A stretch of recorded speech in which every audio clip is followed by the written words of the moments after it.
Okay, Street Talk. We've watched it now. We're back, and well, sad. The sadness, Gemma. It's very sad. I mean, it was always going to be, wasn't it? Did you know that he was definitely going to die tonight? I thought it was obvious that he was going It seemed like it was ramping up to it. I mean, I didn't know for 100% sure, but all signs were pointing towards that. And yeah, I thought they did a really good job. I guess we'll get onto it and share our thoughts as we get there. But yeah, I've seen an awful lot of very, very much deserved praise for Jane Danson, not just for this week, but I mean this week in particular. In general, but this week in particular, yes. I don't know how she does it. Where does she? It must leave her so drained. I know. It's draining watching it. Yeah, and shriveled and dried up through all those tears that she's cried. Coconut water, I told you before, when we had Rana, coconut water. It's got electrolytes in it. But blimey, I hope that Jane does get a well-deserved rest after this. I mean, I assume the story isn't cut dead at this point, but I think we may see Jane, sidelined for a little bit in the new year. Somewhere for a rest. Maybe she can go to the grief retreat in Scotland. Yes, they did so much good work on Daniel there, didn't they? Yeah, he's completely cured. Yeah, he comes back and immediately finds a prostitute. So what's Leanne gonna do? Get her job with that. Get herself a job as a sex worker. Already done that. Well, why not go back? No, she's gonna come back and start stealing kids. Anyway, we're going to do that storyline first. We've got the All Over for Oliver storyline first, followed by the Robert Johnny storyline, which wasn't really about that anymore, but the follow-up, which is also quite dramatic. Then we had the Yasmin Geoff sort of stuff. I've still got Yaz fighting as the storyline title here. Have we had a different one since then? Well, they're still fighting with one another. They're still, and it is ramping up to the climax next week, I assume. I mean, court case. It feels like we're on the home straight towards the 60th anniversary in many a storyline now, aren't we? I don't think it's going to let up in any way. Next week, I can't see that it's going to be a letdown. It can't be, because this week was pretty good, very good, especially compared to last week's kind of flop, as it were. And yeah, I think that with Yasmin's trial next week and then the 60th the week after, we've got a good couple of weeks worth of Corrie in store. They were the main stories this week. Had a bit of the fag and shagging falling off wagon, and a bit of the Tods on the pull, but obviously the main focus was deservedly on Steve and Leanne. Poor little Oliver this week. Yeah. And the ensemble cast surrounding them, who I think haven't necessarily had. I haven't seen as much praise as they deserve. Everything seems to be like on social media at Jane, doesn't it? And she certainly is up there. She's carried most of the emotional work of this story, and she's very much been the focus of Oliver's story. But as you say, the rest of the cast surrounding her, I mean, there's like a hierarchy of like the most important people down, isn't there? Like Steve, and then you've got Toya, Nick,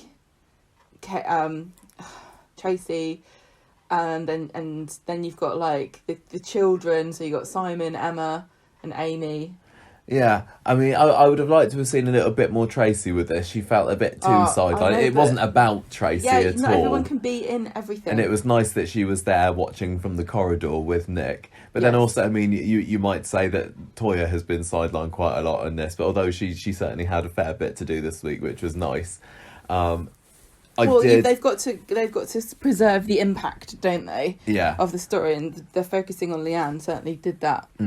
I did feel that in tonight's show, and I don't know whether you agree with us or not, the Emma, Simon, and Amy things felt a bit shoehorned in. I know you said that, but I don't agree with you.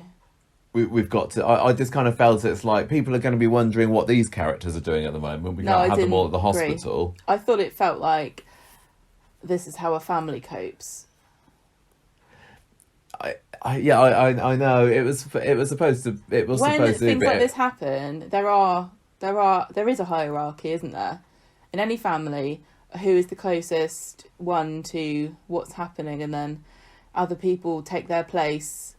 And when you're on the periphery of something like this, as these children are, you still have your own struggles and you still got to cope with it, but you're not the focus. It's true. I agree with all of that, and it's not like I'm adverse to those having their own scenes. I just think that the particular scenes that they were in, it didn't really add very much, and they were talking about, don't forget, Amy's lactose intolerance, which seems to be, they bring it up to say, look, everybody, we've remembered that Amy's lactose intolerant. But don't forget that this is a story in a show that's for people of all different ages, and different people naturally feel kinship to people who are in the same group as they are. Yeah. So younger people probably can't really relate as much to Leanne's, what she's going through, as they would be able to relate to the kids. That's very, very true. And many a time, if as a child, you might have found yourself in a situation where something like this is happening, and you're not, you're part of the family, but say, great aunt whatever dies, or somebody you're not really that close to, even though they were close to Oliver, but they're not the centre of it. They're just talking amongst themselves. But I like those scenes. I thought it was good, and it showed.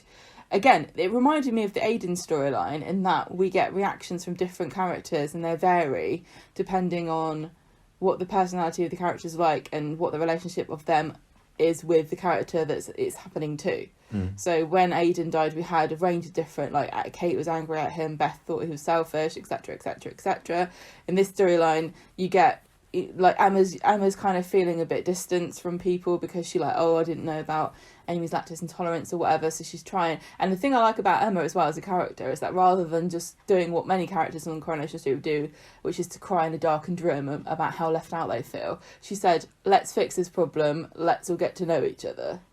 Yeah, that's true. I did still think it felt to me a bit like, why doesn't Emma know that Amy's lactose intolerant? Surely this sister of hers that she's known, closely for a good she's observed her couple of years now. Yeah, but this is the thing about not drinking milk. It's not necessarily because you're lactose intolerant anymore, is it? I know. I just think she's noticed that she doesn't drink milk, but she didn't know she was allergic to it. I just would have thought that would have come up. I don't know that it would have done these days. Michael, I'm just saying what I think. People probably assume that you eat fish because you're not weird. But just like Daisy, if you were faced with a trout for lunch, you probably want to go somewhere else. I thought lazy trout. Yeah, fine.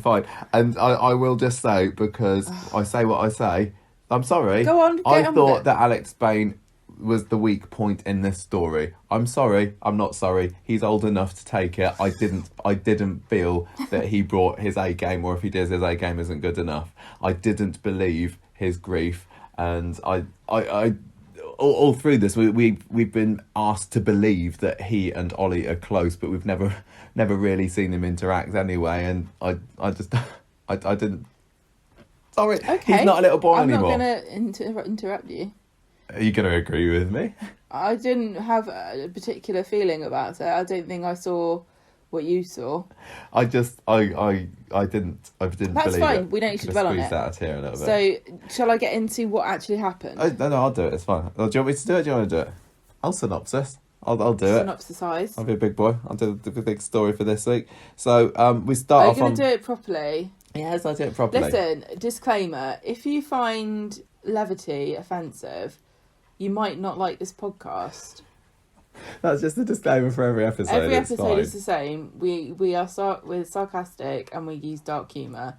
It's not for everybody. If you don't like it, that's okay. But please don't listen to this if you don't like it. It's really a waste of everybody's time.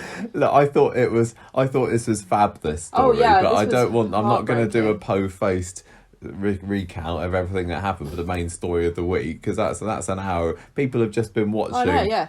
I tell you what, I could barely eat my fried rice today. I was that choked up. So Leanne is singing and sobbing at the beginning of the week, which kind of seems to be a theme for her for the whole of the week, really. We did wonder when it was Sarah Louise singing away a couple of weeks ago whether it was because Jane had something written into her contract that she wasn't going to be doing no singing on screen. No, I told you. Oh yeah, no, you're right. You're right. We did get one, didn't we? Yeah, we got a little bit more. She sings "You Are My Sunshine," which has ruined the song for me forever, because that used to be our song for each other. I know, that used to be the song that you sang to me. Thank you, Leanne. Always ruining something, selfish cow. Speaking of Lee and Leanne, there was that other character Lee in tonight's episode, wasn't there? Daisy's Lee. And there was a line where, was it Jenny or I can't remember who it was, saying, "Oh, how's Lee doing?" And I was like, just going to go and check how Lee's doing. Is Lee all right? And I was like, leave it. Leave her alone. She's not doing so great at the moment, actually. She's involved in a process. So anyway, Steve comes into the hospital because there's the holdover from last week of this memory box idea. So he's there with his magic wand, and he's going to extract some silver threads from Ollie's brain, Dumbledore style. And harvesting his parts is what he's up to. Yeah, stick it in the pensive. And Leanne don't care anymore. She says, "Do what you want." Well, she does care. Yeah, she does, but I mean, I think she's exhausted. We get the picture this week. Yeah, she is exhausted. She's so not tired. Surprised. She can't get mad, and that's how. She can't fight people coming to see, like even like Nick coming along this week. She's just like. Well, this kind of shows a shift, doesn't it, in her thinking, because previously she used it as a way of controlling people and punishing them. Like, you can't see Oliver, get out, get out, get out.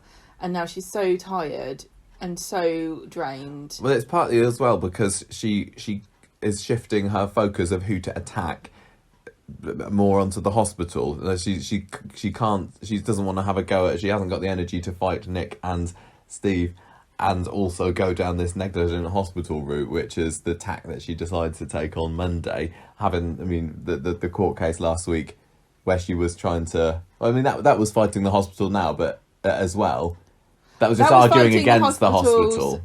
Professional opinion. Yeah, I'm going to take you down. Well, now it's undermining their ability to make the decision, isn't it? And saying that they've not made a proper decision because they're negligent. Yeah, exactly. So she goes and tells Imran, I want to, take down the NHS. I'm going to sue the NHS. How's that go for you, Leanne? We don't like that sort of thing in our country. No. We get a couple of Steve scenes. They have Nick. I really enjoyed Steve and Nick scenes this week, and those two together haven't had like loads of scenes, particularly, have they? No. As the two dads of the story, but I think they played off each other really, really well. They're this united in hopelessness. I've written in my notes here. They both know it's over, but they can't make Leanne see this. Steve goes and gets a bit of hair from Ollie. There's a lot of it. As he chops it off the mop, and he's there waving it around when Leanne comes in. What's all this, Steve? What? No, but imagine how you'd feel if you walked in and you know that they're taking hair from your child because he's going to die and they want something to remember him by. And not just that, but they, in your mind, are the cause of his death. Yeah. Like, imagine how you'd feel if you were Leanne. Steve's now decided to kill Ollie, and so he's taking a bit of his hair to remember him. Yeah, right? harvesting his Barnet. How furious and disgusted and just aghast would you be? Well, she has a right go at him for manhandling her son, she says, as well. She's almost like divorcing Steve from his own son. She's like, this is all, it's just me. She's feeling the loneliness here. Yeah. And so they start to have a slanging match. Steve leaves, and Nick's even trying there to defend him, but she has a go at Nick as well, saying, I'm the only one left fighting for my son. And this is when Nick made that funny noise. This was great. What does he do? He just goes like, and leaves. I thought it was fantastic. It really like was the perfect end point to... Everybody's exhausted every avenue of communication with Leanne over the past weeks, and at the end of the day, when she's shouting at you and yelling, and all you're trying to do is protect your future memories of your kid, and she can't understand what you're doing and why, all you can say is ugh and leave. I want to know how it was written in the script. I want to know if it felt like it was an ad-lib, but I can't believe it was, but it really feels like ugh. It's like how in the scripts for The Simpsons they have apparently Homer say annoyed grunt for when he does his dough. Oh really? Apparently so. So maybe that was Nick's version of an annoyed grunt. I don't know. So Imran meanwhile is telling Toya, and I did like how we had plenty of Imran and Toya scenes this week. We did. Good, let's see more of them as a couple, please. He says to Toya, look, Leanne's plans have gone from slim to hopeless now that Steve is actively fighting against her. There is not, she does not stand a cat and hell's chance here. Started off with him just saying, I'm not going to get involved, and then he turned from that to, no, I'm going to stop you from doing this. Yeah, and he says that this hospital negligent thing is barking right up the wrong tree. That's the dead end, basically. Leanne's clutching at straws. We need to try and get this message through to her. And he finds Leanne in the hospital later. He's got Elliot with him, who again I think was superb. He's a real unsung star of this story, Elliot. He's had really 5, 6 scenes. He is one of those characters that he's very believable, just like Dr. Hospital. So believable. He completely feels like they've just got a lawyer and a doctor, and they've told them this is real, and they're just like, okay, you can film it, I suppose. Elliot has got real gravitas as a lawyer, and I mean, because he's specialised in this kind of thing, so it's not going to be like next time somebody needs a lawyer, oh, I've got Elliot for this case. Oh, well, it's not like they're not drowning in lawyers already in Coronation Street with they Adam, go years Imran, and years Paula. without Elliot. Now we've got 3 going at once. Yeah, but and one who's been debarred. I thought that was fantastic casting from Elliot. Well, anyway, he's got a story of his own. Elliot's got a story of his own, doesn't he? Oh yeah, he's got his sob story. Why he's not going his to sister was working in the ICU at the height of coronavirus, and hasn't the NHS been brilliant? We're all clapping for their carers, and I cannot possibly fight against the NHS. They haven't done a thing wrong in their lives. They're saints. Yeah, I thought this was good. I've still seen people on Twitter saying that this story is bad because it makes the NHS look bad, but I just don't know what you're on if you think that. No, it clearly doesn't. The same programme as I am. No, the NHS throughout this have been portrayed They've done nothing but only a positive light. Yeah, I mean, and we know that's not always the case. You know, I'm not gonna pretend there aren't people that work for the NHS who are a bit crap. It's true. Oh yeah, we've all been at the receiving end of a Mardy nurse. Yeah, as a whole, they're fantastic, but it doesn't mean that everybody who works there is secretly Spider-Man. People use it to say Superman, but I wanted to say Spider-Man. And Toya walks in on this and has to then chase Leanne out of the hospital to outside. And it sounded like she was beating her with a stick. Get out! Just like clapping her hands at her, going, psh, psh, get out! Oh, it was interesting how Toya was still sticking with Leanne. Leanne's saying that she's on her own, but at this point, Toya is still at least saying she's on her side, but you can tell that she's clearly not into it. She knows that Leanne is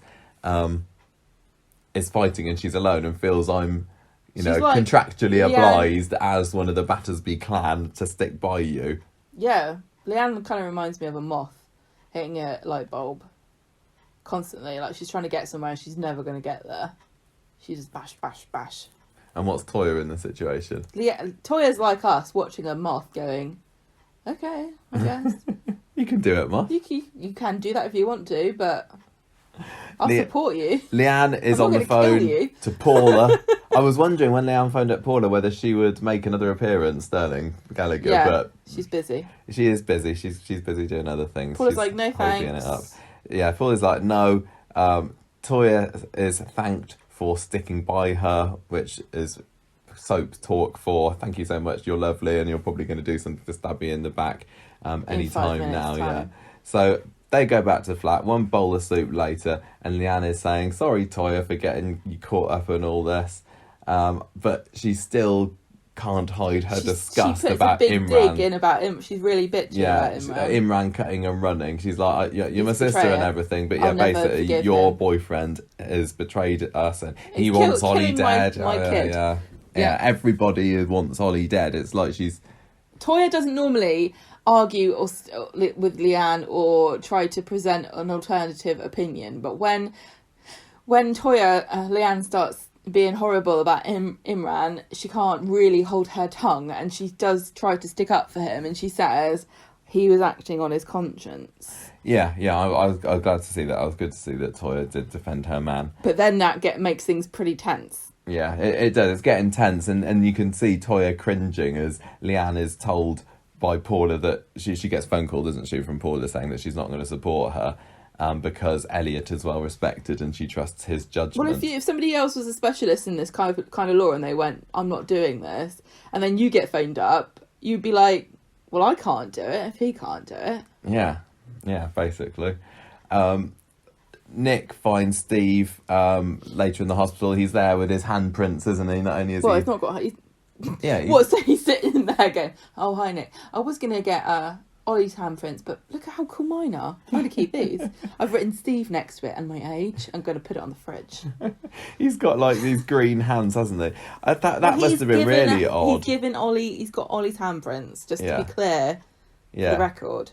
He painted Ollie's hands green. When I was watching this scene, I have to admit, I was lost somewhat in the logistics of how macabre it is to take a child's I know, hands. It's one thing going there and just, having a little snip of the old hair. Even that.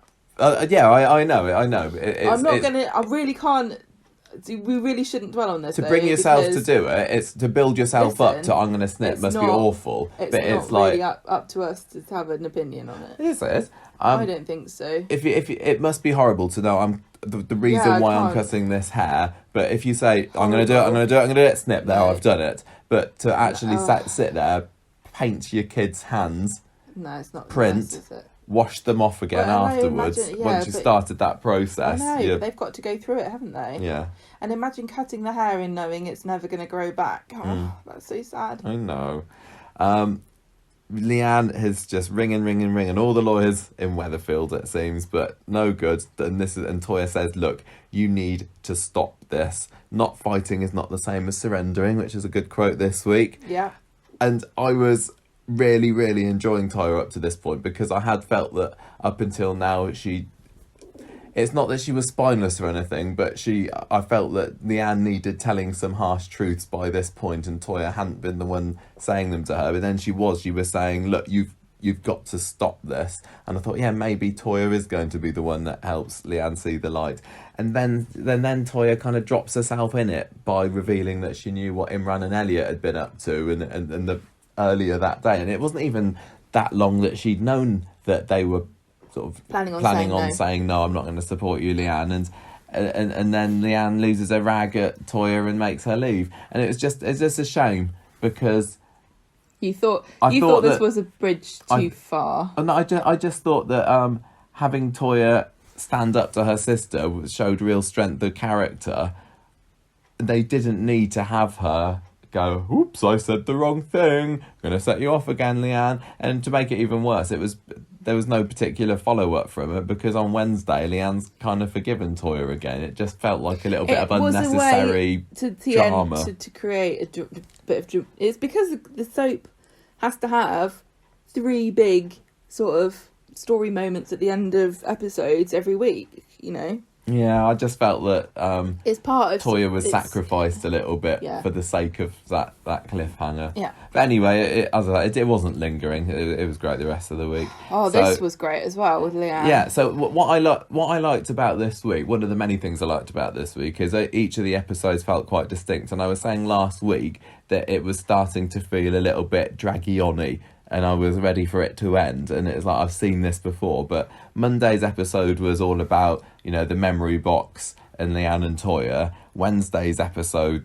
this is the episode where Leanne trains to be a lawyer, or attempts to. She thought she could just do a training montage in 15 minutes, and it didn't work. Yeah. She's like, I am a TV character. This should work fine. Yeah. But sadly, it's not that sort of TV show. And Friday's episode was obviously the end, so it felt, very...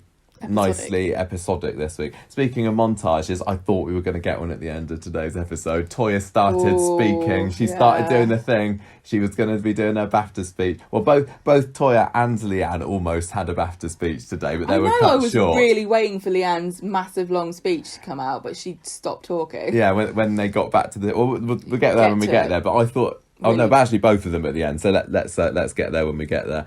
So, yeah, Leanne... Speaking of speeches, is practicing her appeal speech first thing on Wednesday, and that kind of seemed to come out of nowhere. When at the beginning of the episode, it's like, what's that she's reading? What she's doing? And it's like, oh no, she's not, is she?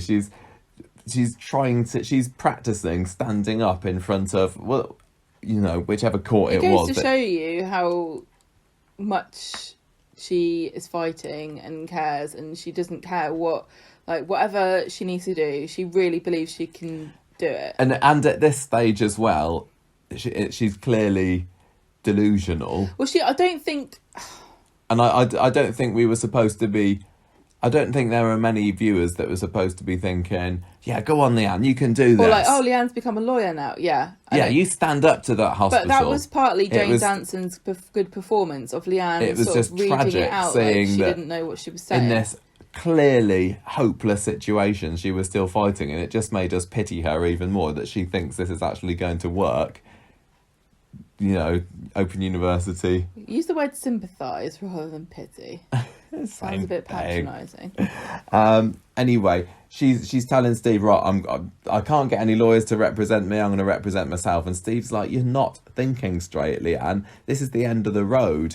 And he's worried about what this is doing to her because she is clearly not, like I said, not thinking straight. She's just... she is punishing herself, and it's fruitless, and it's sad, and it's taking her away from spending time She's going to end up having a nervous breakdown or collapse of exhaustion and everything. That's like you said. She's putting so much pressure on herself, and I think the more she takes on for herself, the more personally she would take it when it doesn't work. Like, she can blame everybody else now, but once it's all on her shoulders, it's her fault then, and it's not fair on her to let her think that she could ever, be responsible for this. Yeah, and you're right about what you said about it being at the expense of Oliver as well. Well, because at the moment we didn't really think or know how long Oliver's got left, and the doctors don't really know either.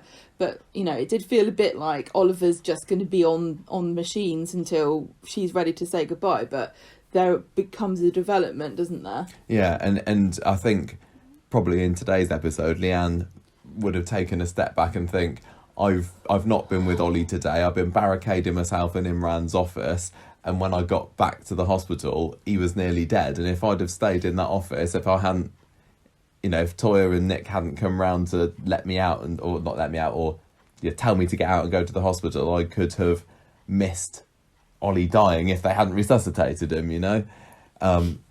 Anyway, Dr. Hospital comes to them and says that she has had some worrying blood test results. This is the other thing with Leanne as well. She almost doesn't seem bothered by the blood test results.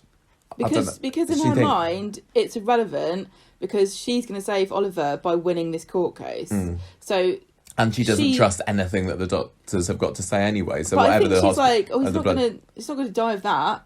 He's going to die because you kill him. Yeah. So that... that's in her mind. Like, as long as I can keep you from turning the machines off, he's fine. Yeah, basically. So Toya comes to see Leanne, and it looks like she's been forgiven for yesterday, like I said. Leanne's clearly stressing out with all this legal jargon that she's having to learn, and she begs Toya to ask Imran to come and help her, and Toya's like, I really, really can't. Imran won't help anyone who's fighting against the hospital. And I can't remember it. Was the fact that Rana was a nurse brought up anywhere here? Because I know that Elliot had his sister being the NHS worker, and obviously Imran's going to have quite strong ties to the NHS with Rana. I also wanted to point out that there is a real case in the UK that I knew about, but I didn't actually realise was the same thing as Oliver, I think, has. So you've heard of Charlie Gard, haven't you? Yeah. So he was in the news recently because the parents are trying to a campaign for parents to have better, more transparent information from the medical services throughout every stage of their child's treatment. But I didn't realise how closely this storyline really does follow the Charlie Gard case, and nobody's really talking about. It doesn't seem like it's being brought up or anything, but I've seen some people mention it. But so I just want to quickly say about so Charlie Gard, he was like 11 months old when he died, but he was in he had mitochondrial DNA depletion syndrome, and he was in Great Ormond Street, and so they actually called a neurologist from America to come over to look into his case, but then the child had seizures, and so the hospital decided that there was nothing that was going to work, and they couldn't help him, so they would have to they would have to remove life support.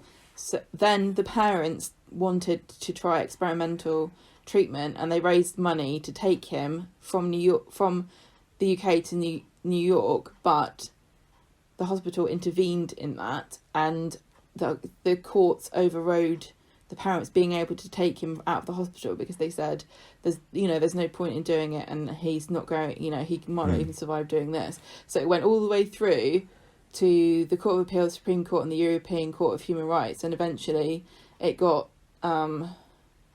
they couldn't save him, and he ended up dying. But it's just really sad that this actually happened in real life a lot closer than I thought it did. Yeah. And it almost very, very similar, isn't it? Like with the expert from a different country. Oh, definitely. It's but I have to say, I'm glad very clearly mirroring it. I'm glad that that Coronation Street didn't take it through all the courts. Yeah, it felt like enough was enough by the end of this week. Well, it's felt like that for a little while, but Anyway, where do we get to? Oh, we had the bit with Leanne tearing up the papers that she finds in Steve's pockets that he's, sadly for her, already lodged with the court, trying to stop her making an appeal. And then this is when she goes over to see Imran to appeal for his help directly. And he says, look, you really need to take a step back here, Leanne. It's a complicated case. I don't think you're up for it. This is a fantastic scene. Charlie and Jane both played this superbly. Charlie, sort of Imran, trying to be tactful about it, and hers like desperately asking, like, I'm not even asking you to help me. I'm just asking you to tell me how to help myself. Like, just help me to understand what I'm doing. I'm not asking you as a lawyer. And he's there as a lawyer and as a kind of brother-in-law figure as well, and you can see how gutted he looks. Even that there's nothing he can do to help. Yeah, literally. Even if I helped you, I wouldn't be helping you. So she locks herself into the room with him. It's quite dramatic. It was. She like kicks things over and says, I'm not leaving until you teach me how to be a lawyer. And he's like, it's not that easy. Yeah, and I put that tweet out saying that last time about as we swept the desk, locked herself in and started kicking things off desks. It went completely differently. Yeah.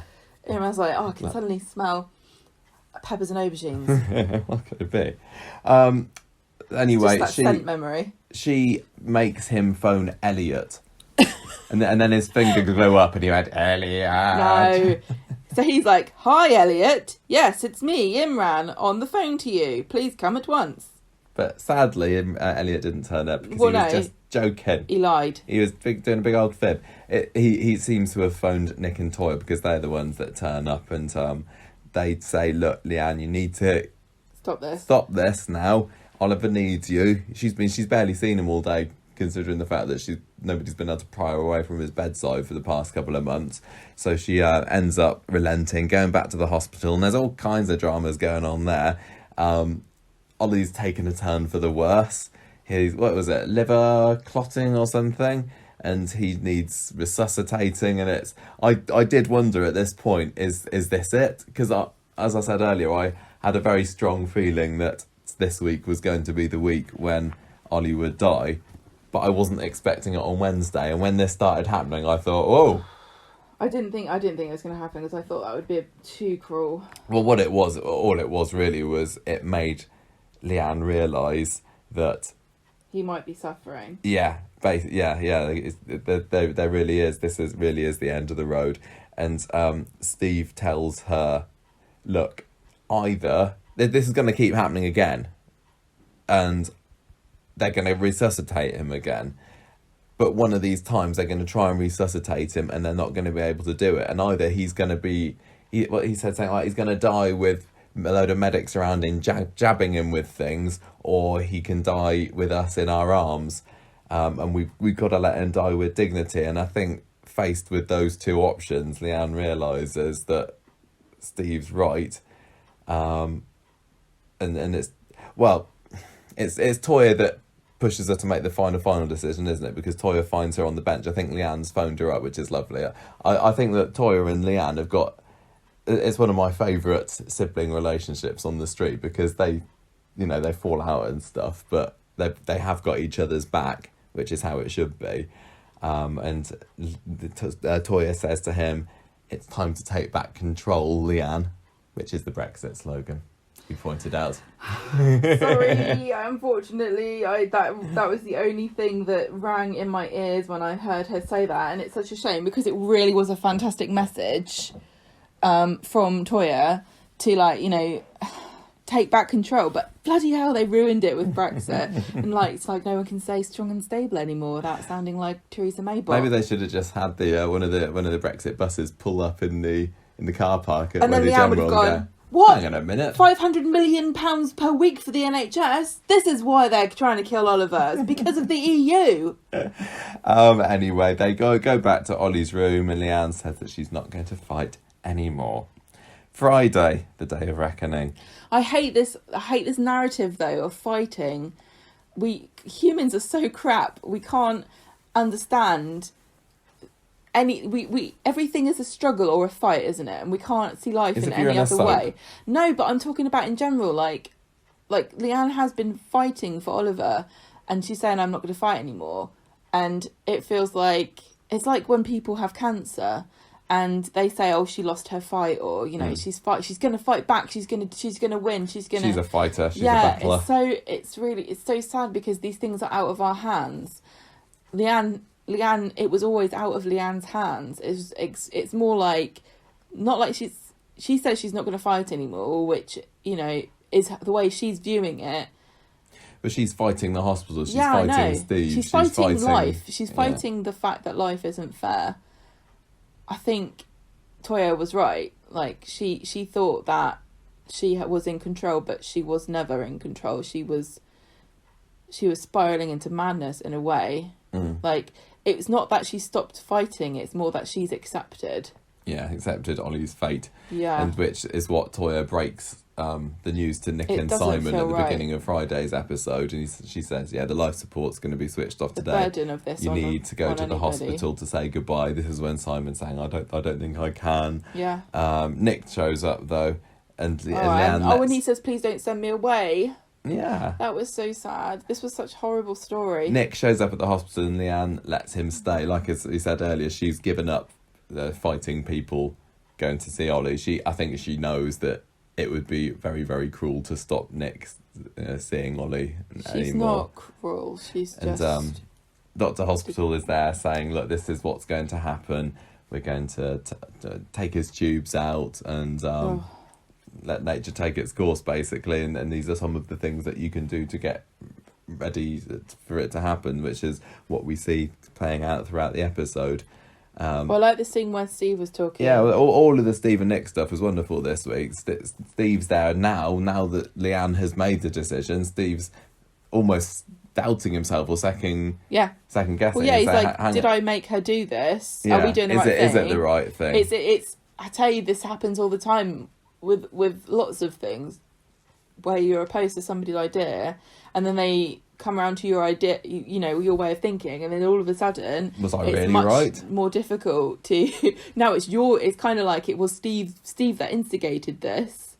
If it wasn't for Steve, Leanne probably would still be going through the courts, honestly, and so now he's burdened with the idea that he's the one that made it happen. This is so well done. This is when we then get the saga of Ollie's dinosaur pyjamas, which Leanne wants him to die in. It's awful, isn't it? Picking out your clothes. She wants him to be comfortable, it's still for her, isn't it? No, I know, because but it makes you feel. This is why people care about funerals and stuff, and like when someone dies, you get really anxious about. Am I picking the right hymns, or you know, is this reading what they would want? Because you want to do your best for them when they can't do anything for themselves. Yeah. So she goes back and she finds them wet in the washing machine, and she ain't gonna let him get to die in those fire engine pajamas that Nick's suggesting. So she's gotta put them in, and it's all just delaying, isn't it? She knows that the end is very much nigh, and she just is finding things to prolong the time that Ollie's got left. So she puts them in the tumble dryer. They come out. She says they're still damp, and Nick says that Nick can see she's just delaying things. Nick, tell you what, I wish I had the unshakable faith in washer dryers that Nick seems to have, because he was adamant they would definitely be dry when they've been through a full cycle. And that makes me think that Nick does not do the laundry at home, because we all know sometimes it takes more than one go. I wish we knew that. We haven't never had a tumble dryer, I've used them before, Michael, and it ain't one and done. I know I've used them before as well. I wish, yeah. I liked the bit where Nick says, "Are you sure he needs them?" Which is still like saying, who are you doing this for? But then Leanne's like, yes, I am sure, and Nick's like, okay. She's just crying at everything, isn't she? They have a nice little scene after the break between the two episodes, sort of sitting down on the kitchen floor when she's reminiscing about giving birth to Ollie, popping out in the lift, and again she thinks the longer I sit and talk, the longer I try and put off going back to the hospital. I can't go there. Yeah, she can't. So she's telling these stories. She's putting the clothes in the dryer. Imagine knowing that your arrival will hail the end of your son's life. But eventually they do turn up at the hospital. Leanne goes off to getting him his gym jams. Oh yeah, they decide to take the fire engine. Did they in the? Yeah. Oh yeah, you're right. They did, didn't they? And then we get a couple of scenes of some of the secondary characters. We get another. Emma's we get trying some Emma, to be Amy, nice Simon. and make food, and she doesn't know what Steve likes to eat. Yeah, Gail wants some advice off of Toya. What on earth can we say to Nick and Leanne? I didn't feel like that scene was necessary. I can't remember what she said. No, I thought this was good. This is. It's the wider community, I suppose. I always get so stuck up about these things to do with what should I say.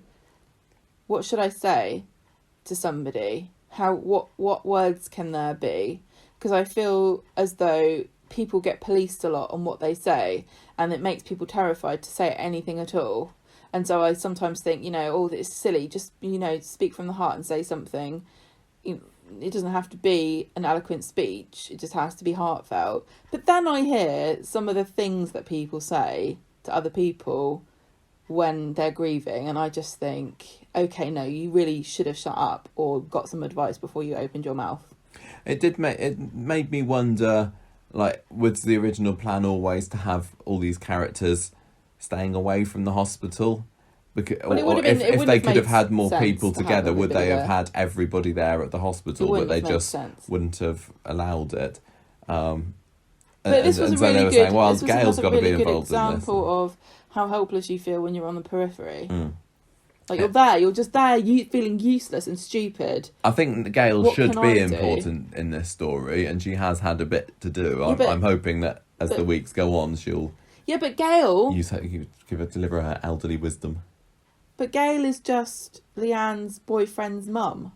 Yeah, but she still considers herself a grandparent to Ollie. Yeah, I know she considers herself to be that, and I don't want to diminish anybody's responsibilities to anybody else. But if Leanne's mum was in the show, or her grandparents, Gail would be a bit pushed down the pecking order. And then we see the end of Ollie, or almost. They go in there. He's unplugged, and they show a shot of him without a tube in his mouth for the first time in however long. Sad. They both tell him they love him. They have a sing Leanne to him. Breaks down in tears.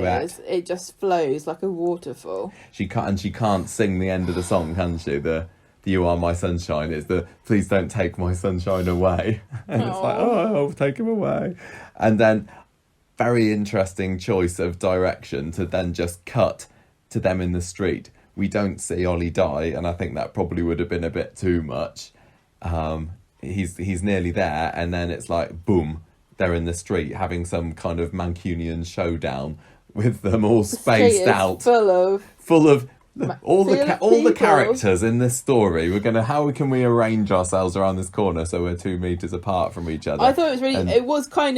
It was powerful. I thought that was a really powerful cut. But it was slightly, what's the word? Unintentionally funny, when I think the first thing we see is Leanne standing on the corner of the street, so she's opposite the Rovers, looking down towards the beach. I was just thinking how cold she must have been. And so that she's there alone, but to the side of her is Nick, right? and that's all you can see in the opening shot of that scene. Her standing isolated with Nick to one side, like very metaphorical, like she's the centre, but she's alone. But Nick's trying to help, but he's still pushed out to the side of this picture, and she's just, it like really symbolises how alone you feel when someone dies, and everybody carries on. Like, you think, why hasn't the world stopped? Because this is such a significant event, and this person's not here anymore. Yeah, they're talking about all the people with the lights on. Look at all these people in their homes. They don't know what's happened. But the point I'm trying to make is, so all you see is Leanne and then Nick to one side, and she starts talking, and then as the scene continues, it becomes apparent that actually every time we look over, there's another person who's appeared seemingly out of nowhere. Like, they were all just hiding when they had the opening shot to make it look really dramatic, but then they sort of like pop out from behind Audrey's the tree. hairdressers. And then the last few scenes of this episode are all to do with this story, aren't they? There's so many There's poignant Toya and lines. Imran in the flat, which I thought was great. I like the slow zoom in on Toya, how she's remembering about how she delivered Ollie, and then Susie's... Can I just say, yeah, I really like Leanne's line of like, nobody knows. That was really strong. That's a really strong line. Yeah, it did remind me a little bit of Gail's BAFTA speech. Well, she only got a couple of lines out. She didn't get a massive... No, it felt like she was winding herself up to have one, and then they were going to have the montage, but they didn't. It was an interesting choice not to have her to give a big speech, because they really could have had her done something really epic, but I don't know. They didn't. No. I mean, like you say, they cut to Imran and Toya. So sometimes when they've had the epic speeches, and I'm thinking of obviously Gail's one and then Ken's one during the Sinead storyline, it's been one of the side characters rather than the person who's directly involved in it who's delivered. It's been we are looking on to this tragedy that is befalling I know, but that character over there. That worked because it felt like they were a stand-in for the viewer. Yeah. And that's why I thought again that Toya was going to get it, because she's in the flat with Imran, hearing talking all about when she delivered Ollie, and then Susie a year later, and she says the line of always the midwife, never the mother, and Imran's like, you will be one day. And I thought it was a nice little Bondy moment there, and it's still like the glimmer of hope for the fostering story. And then Toya is talking over a scene with Nick and Leanne in, but again just for a line or so, and that's where it kind of ends really. Leanne going off to Ollie's room and having one more cry for good measure on his bed. Yeah, that was horrible. Yeah. Just curled up on the bed. And I don't think we'd seen that set before either. No, especially that felt done new. for. And we certainly hadn't seen Leanne's unrestrained sobbing. Oh, I would say we had. Not like that. I think that was the bit where she sat at the bed and the tears were pouring down her face, but she wasn't sobbing. And then we had just the sobbing on the bed. Just it was a case of like every time you think that she's reached the limits, peak, she goes. She's like, I can dig that well deeper. I know. I don't know how she does it. I really, really don't. They constantly surprise me with. It was exhausting. It was mentally exhausting watching her. So let alone being her and having to. Yeah. I mean, this story has been being filmed, really, I mean, it started a bit before lockdown, but since they've come back, it's been pretty full on. So that's like since June. This, I guess they must have filmed, September time maybe. So a good 3 months or so, full on for Jane Danson. Makes having me feel tired just to think about it. Yeah. And like I said, it was very exhausting to watch, but in a good way. It was an edge of your seat kind of non-stop roller coaster. And so at the end also Nick is saying about how they've got various dishes that have been prepared by neighbours. All the friends and neighbours have prepared their dishes. And there was something, I've forgotten. I can't remember. Obviously. There was a cottage pie. Oh yeah. And he says, Toya's made a meat-free lasagna. And then he says, which one shall I heat up? Which one shall I heat up first? But I thought he was going to say, which one shall I throw in the bin first? Obviously, the meat-free lasagna. Yeah, the thought was heart was in the right place, Toya, but... Don't make people food without checking if they want it. Let them have a takeaway. That's what I say. They probably just wants the takeaway. You do. After all that, if you're going to have anything, you don't want to be... You don't want to eat a bloody vegetable lasagna. No. That sounds too healthy. I don't think Leanne's going to be having any tea greasy tonight. Chicken and a bottle of scotch or something. Yeah, it was... So, how was the week for you in general? I mean, I felt like I've said sad. A lot.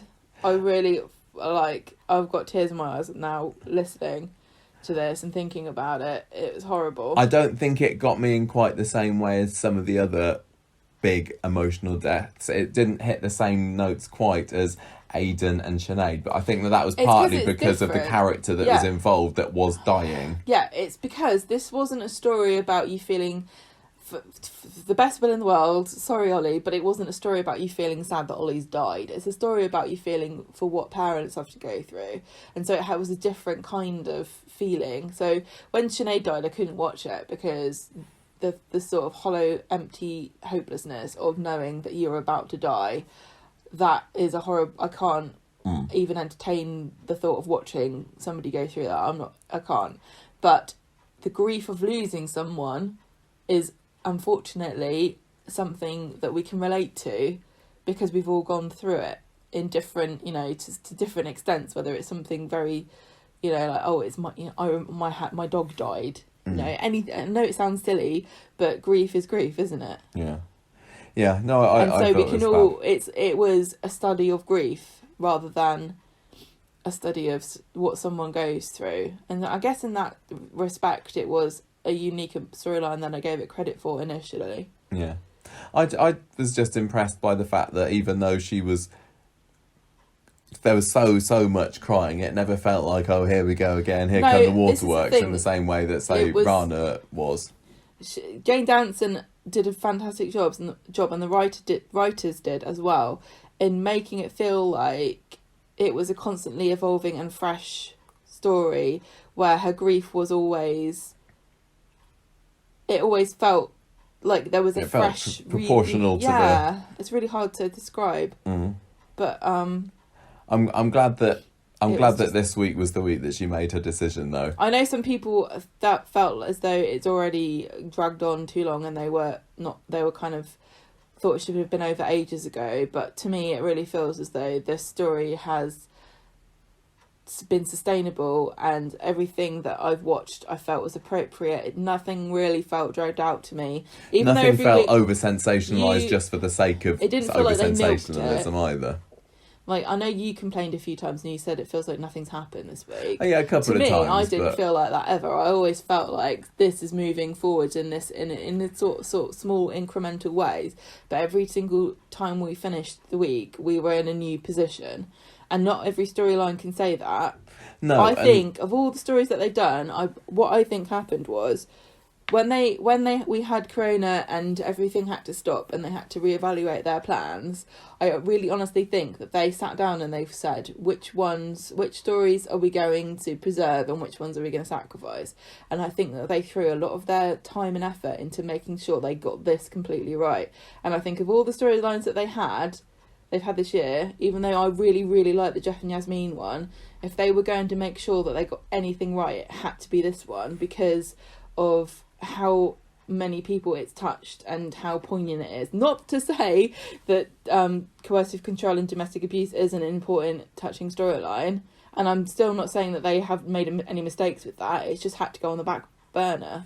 It has. It's almost like they said we can't do two massive storylines at the same time. No, and I think it was right that the Leanne storyline climax this week. Yeah, I mean, we're going to have some tragic funeral coming up soon, I assume. But it feels right that from next week onwards, when we've got the trial, that the Geoff and Yasmin story, which, let's face it, has been the story of the year all year long, starts to take, of all the stories a bit more. To have suffered, I think Geoff and Yasmin's storyline has suffered the most. Yeah, and I said to you the other day, when I think back to all the big stories this year, we're kind of supposed to think that Geoff and Yasmin is the story of 2020, but I'm surprising myself by thinking, no, maybe I preferred this story. Well, the thing is about it... The highlights of the Geoff and Yasmin story kind of were towards the beginning of the year, up until kind of Easter time with the bottle in and everything, and that feels like it's a long time ago now, and this is more fresh in my head, and it's going to take some real careful thought when I decide,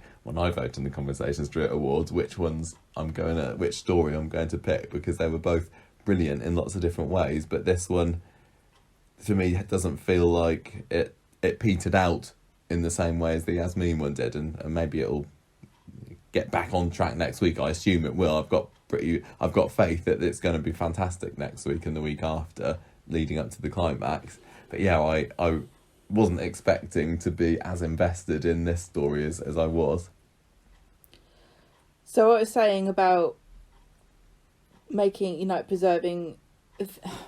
I don't want people to think that I don't think coercive control is an important story and that people don't suffer from it, because they do, and we've spoken before about it on the show, so don't feel the need to keep going on about my feelings about that. But everything that was important and true and that would resonate with people has already been said in that story. That's what I think. We were confronted with things that many people didn't realise happen, and we educated ourselves on what is coercive control and can you be abusive if you don't touch the other person, and you can, and all the things that he did, like the financial control as well, we'd already seen that happen. So from a point of view of finishing up one story or the other, if they could only focus on one, the Ollie storyline still had so much to go. I mean, most of it's happened since the lockdown. Yeah, definitely. So I just think that I think the point I'm trying to make in a really clumsy way is that it doesn't feel like coronavirus affected them telling this story. It made me wonder, I mean, it must have... Was the storyline always going to finish at this point? Yeah, it must have had some impact, but they've seamlessly managed to ensure that it doesn't feel like it has been affected. Yeah, exactly. Yeah, I totally agree. Got there in the end. So what I'm kind of curious to find out what Leanne does next. Now it's all over, she's going to be...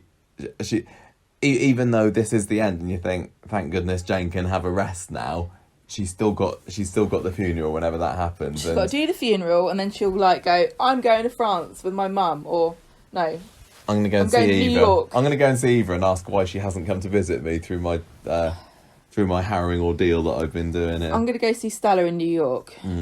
But is she going to have Nick with her? Do you think that she's going to take him back? I don't know. Because at the end of the episode, we were definitely left with... And Nick says it during the week at some point, I don't think that I've got a place in Leanne's future. Oh. I think that she will. I don't know. Because the reason that she split up with him was because he's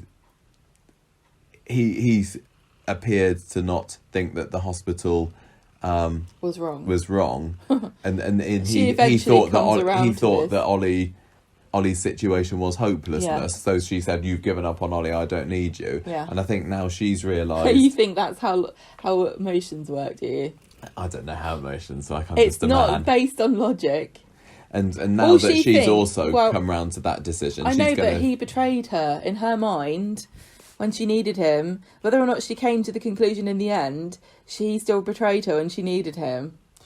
I don't know. I think it's irreparable, but I still think Nick was right. Yeah, she's going to need somebody to support her, because she's going to totally break down. Yeah, she will. And Nick will try, and I hope that she lets him, because I think that they make a great couple. I like them much more together since this story.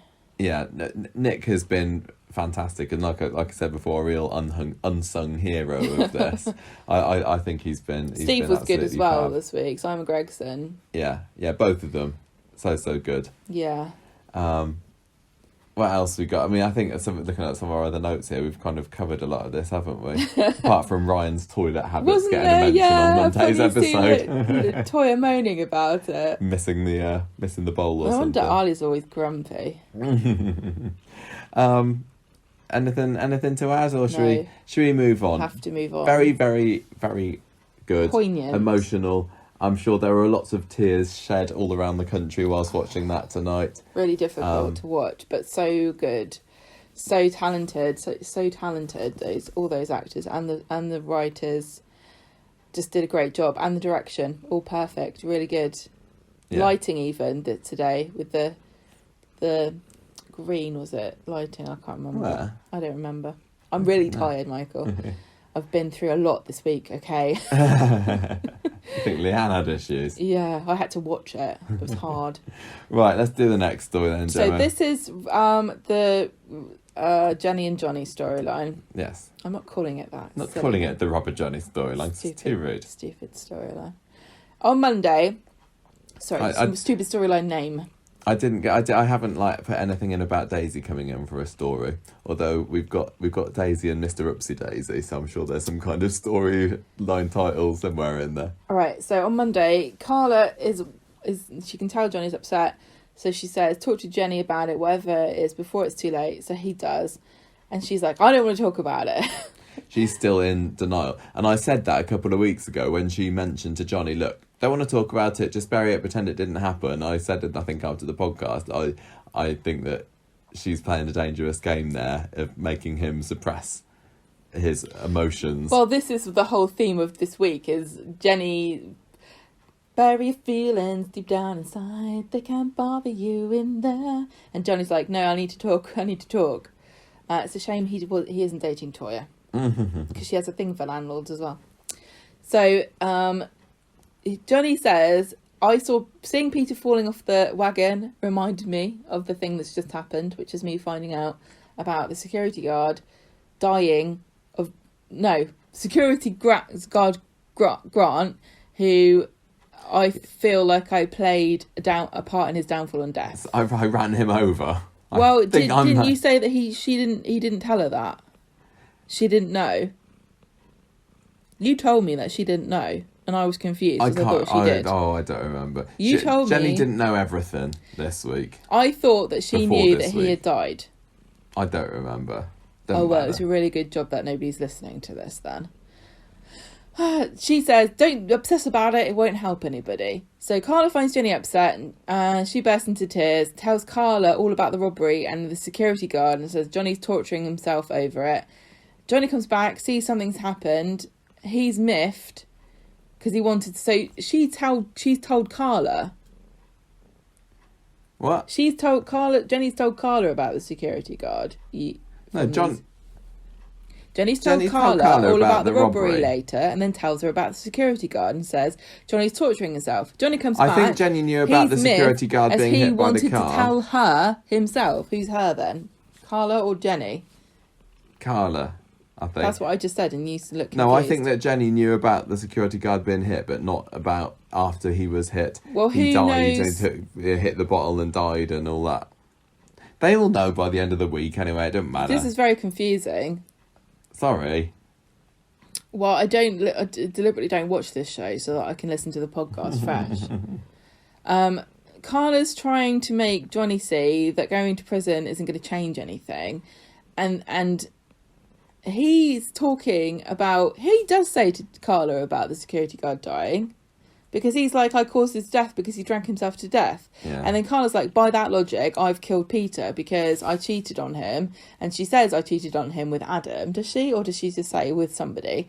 And which is as good as killing him because he's fallen off the wagon and, you know, he could die at any moment. So thanks, Carla, for making it all about yourself. Because by the end of it, Johnny's sitting there and he's like trying to unburden himself to Carla. And Carla's like, "Oh, Dad, I think I've killed my boyfriend." And Johnny's like... I wasn't prepared for this this conversation to go this way. I was trying to make it about me. But fine, Carla. So on Wednesday, he's still stressing out. Funnily enough, that conversation with Carla didn't make him feel better, which is weird because I would have been very comforted by finding out that she completely agreed with me and that thinks they're all murderers because they're mean to people. He has a bit of an upsy daisy on the sofa, doesn't he? Jenny takes a message from Margaret on the phone and she wants to come round and she puts her off. This is Security Grant's mum. Yeah. The person that we saw a few... What was it? Johnny saw in the street. The one whose house he was skulking around a month ago. She tries to make Johnny have a relaxing day, but he can't because he says this isn't going away. Margaret comes to the pub. She says she needs to speak to Johnny and said the police may have a lead on Scott's accomplice. So she says to Jenny, she tells her the story about her son being hit and left to die. And she says, in my book, that's just the same as murder. And Johnny says, me too. And he cracks and tells Margaret what happened. And she's completely appalled by this. And she says, oh, you two, you're horrible. Scott gave him a good kicking as well. And Johnny's like, what are you talking about? I didn't know about that. And Jenny's tearing up because she's hearing things as well about this that she didn't know. I don't know what, though. I can't remember. After the break, Margaret's still going off on one about this. Funnily enough, she's not very sympathetic when the man who's responsible for the death of her son is sitting there crying and saying he feels really bad about it.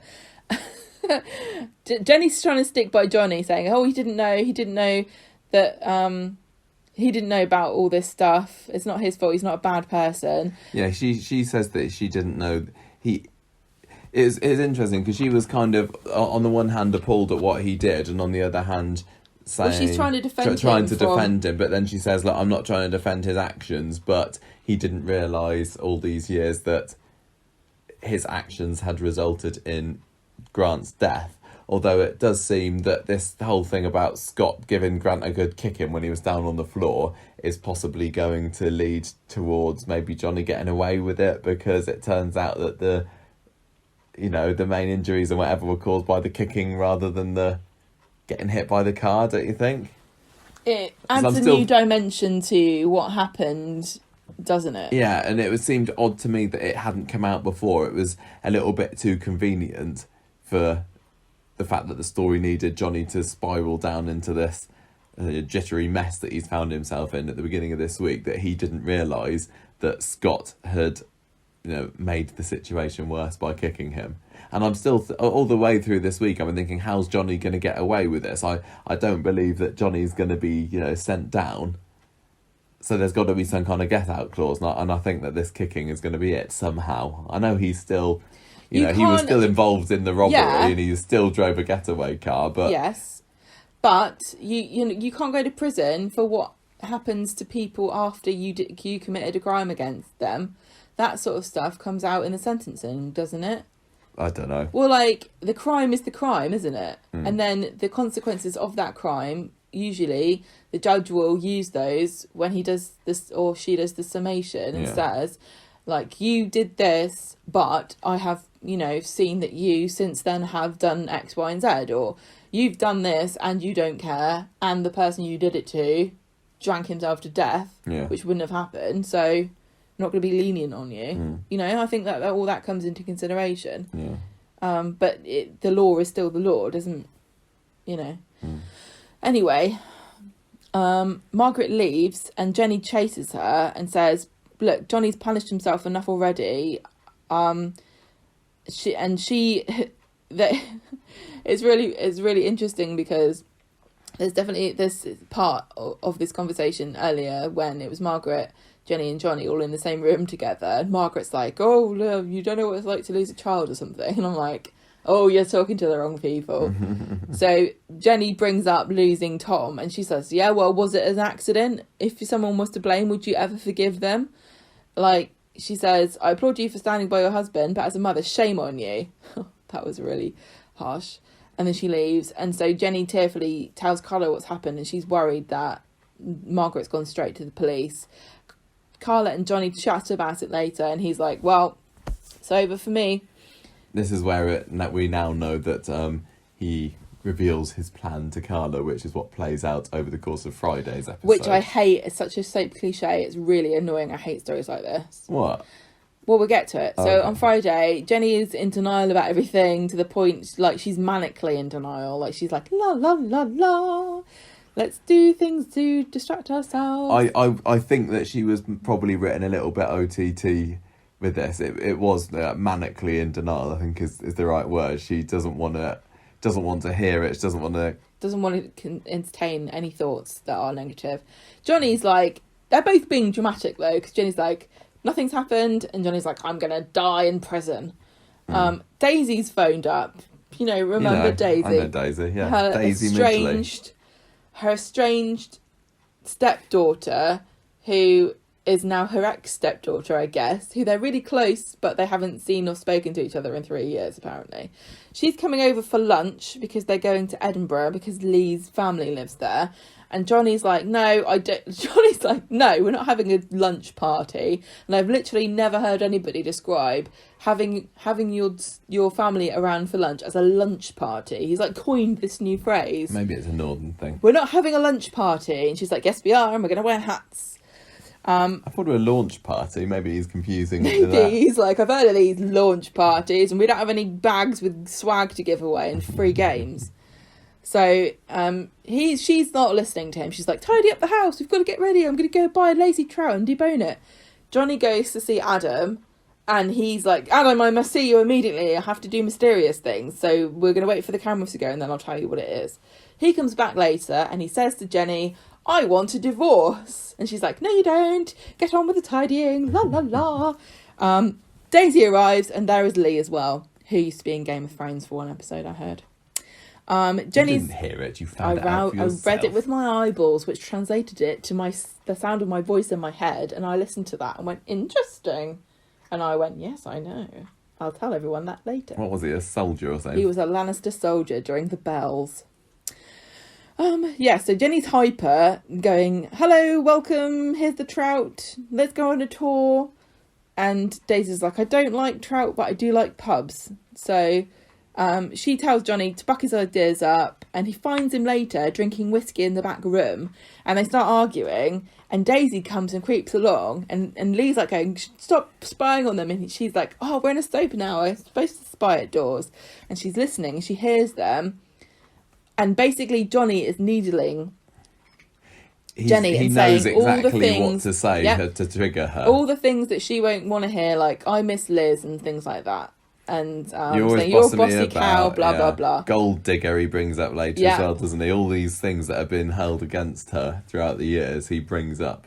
And then I think Jenny says to him, well, if you want a divorce, fine, but you have to do one thing. Oh, no, that's later when that happens. Oh, okay. That's a little bit later. First of all, Johnny's like being horrible to Daisy, saying that Jenny was a clean. No, he's being horrible to Jenny, going, oh yeah, we met when she was my cleaner. Also, did she tell you that my son killed himself? Yeah, and Jenny never even really liked him anyway. Jenny and Daisy, I guess, are trying to steer the conversation to the normal.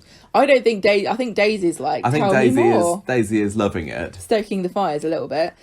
Johnny talks about the fact he had an affair with Liz and that she ran her over, and Jenny's like, well, maybe I did run her over, but I was drunk and sad. Like, that's a good excuse. Lee's like, should we leave? And Daisy's like, no way, we're not going anywhere, this is too juicy. Then they go in the back, and this is when Johnny says, look at our bank account, I've transferred all the money into my own account, and I'm going to give it all to Carla and Kay, ha ha ha, let's get divorced, you gold digger. And she says, fine, we will get divorced, but only on one condition, that we finish my lunch party. So they go back to the bar, they carry on bickering. Daisy's like everyone at home going, wow, this is great. Then the police come in. They've been teased all episode. The police arrive. They arrive. And they're wearing their masks, and they say, come with us. And Jenny's acting like she's like, good, yeah, bye then, bye, see you later, don't care. She's so fired up with adrenaline after everything that's happened today. She's like, don't forget the handcuffs. Oh, man. Then... Not the first time Jenny said that, I'm sure. Gross. Then Carla finds Jenny in the back, crying or looking sad, and she says... Not crying, because Jenny says, I'm not going to waste any tears on it. Okay. And then, this is the thing I hated. This is so stupid. This is such a stupid soap trope, and nobody does this in real life, but they do it all the time in soap. Carla said, but Jenny, didn't you realise that Johnny's plan was to make you hate him so that you wouldn't get sad about the fact that he had to go to prison?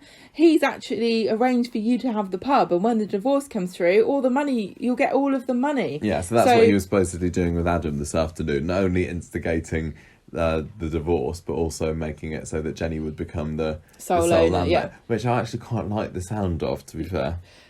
And so Carla's like, there you go, Jenny.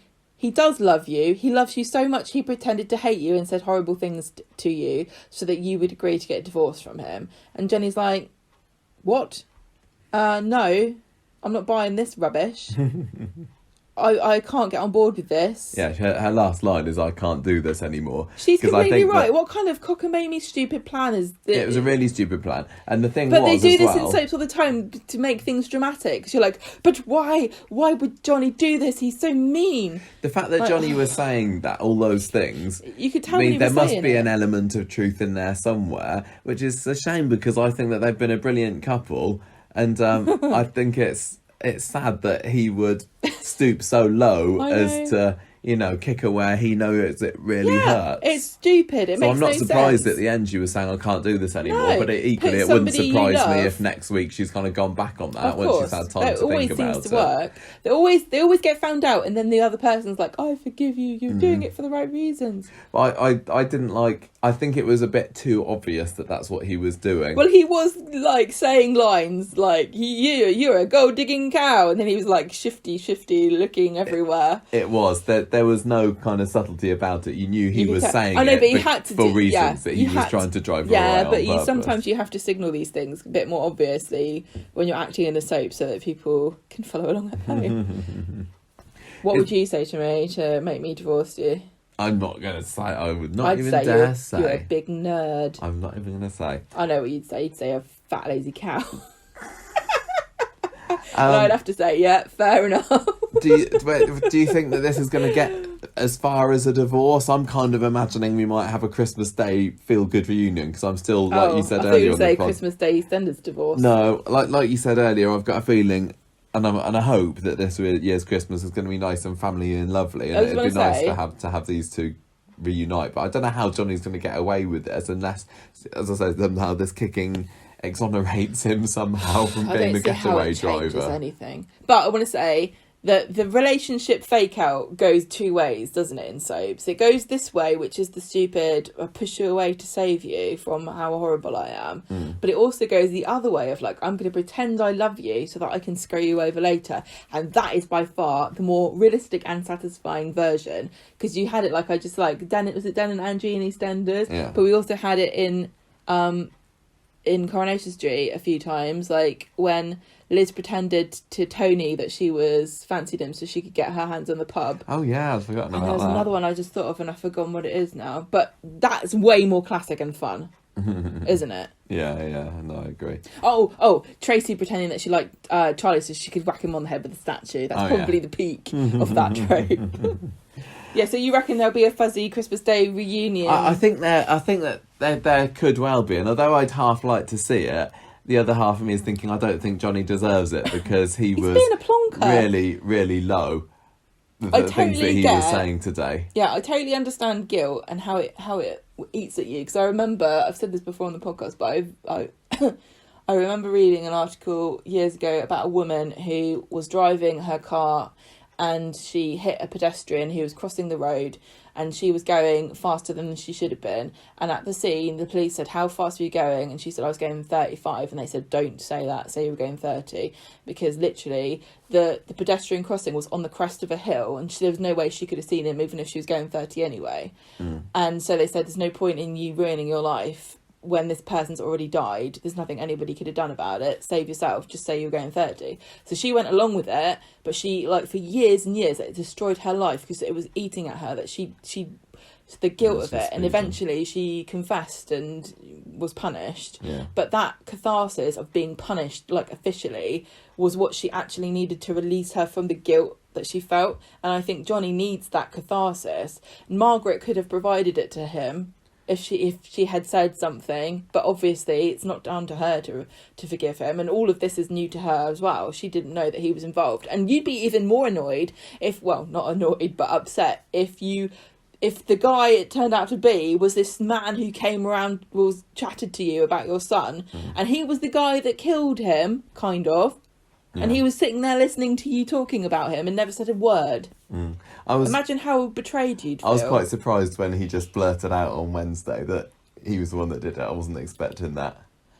Yeah. But Margaret's reaction was quite real, I think, and I was just fascinated watching Jenny this week and thinking, so what's she feeling now? Is she disgusted? Is she just scared for him?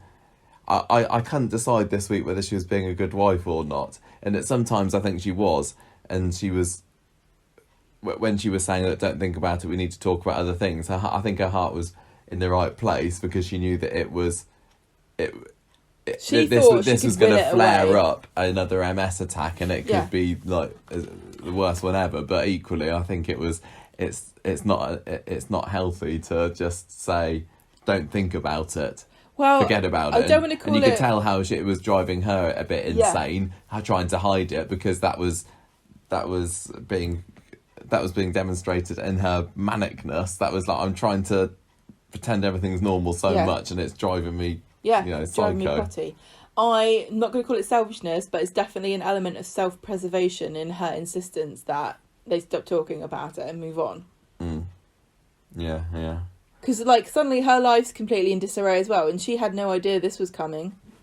And she just wants everything to be back how it was before. Yeah, there were definitely some scenes on... Like, the scene in the smoking shelter I thought was excellent, when you could see that all the adrenaline is just gone, and she was left just exhausted by it all. And then again at the very end of today's episode, the scene with Carla and Jenny in the back of the pub, and she's there, not crying, but she's come down from the high that she built for herself during the episode. And it was at moments like that when I think, no, there is still a relationship to save here. Yeah, there isn't. The stupid fake nobility of, like, pushing someone away to save them just bugs me so much. It's so ridiculous.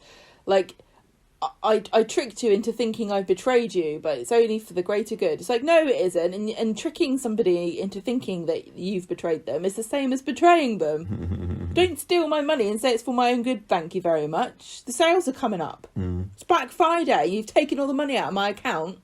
This is ridiculous. It's 40% off some places. Do you think that some of what Johnny was saying to Jenny was kind of hitting hard because she kind of believes it as well? And when he was bringing out the old gold digger lines, not only did it make her flash back to when people were calling her a gold digger back in the factory, but I think she's probably thinking, maybe I am a little bit. I'm trying not to be, but I am a little bit materialistic. No, this isn't fair. Of all the characters on the street, why is she the only one that gets accused of being a gold digger when there are plenty of other people who have managed to wangle themselves into being in charge of things or getting large amounts of money because of who they're going out with? Michelle is the biggest gold digger of anybody on the street because she bloody well ended up with the pub because of Steve.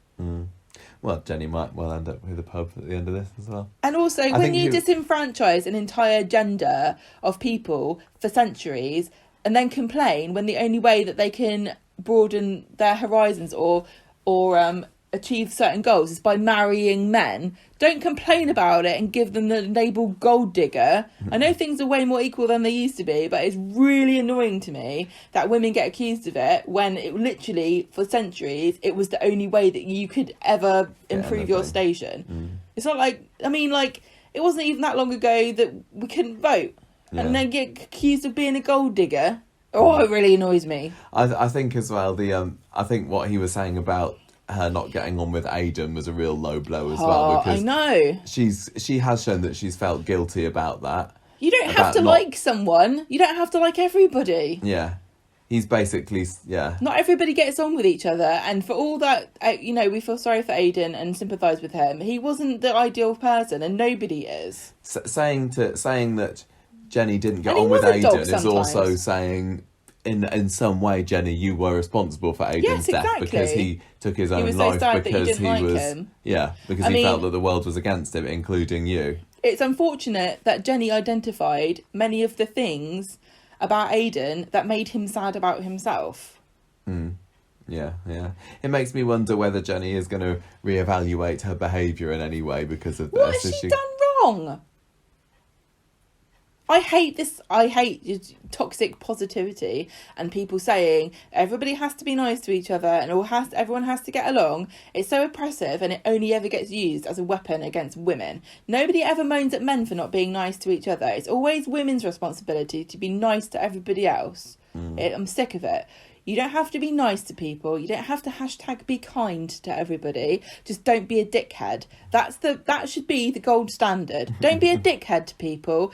Just be neutral.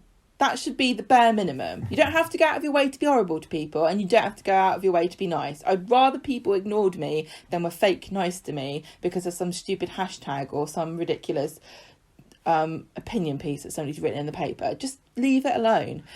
And if you're going to tell people to be kind, say it to men first.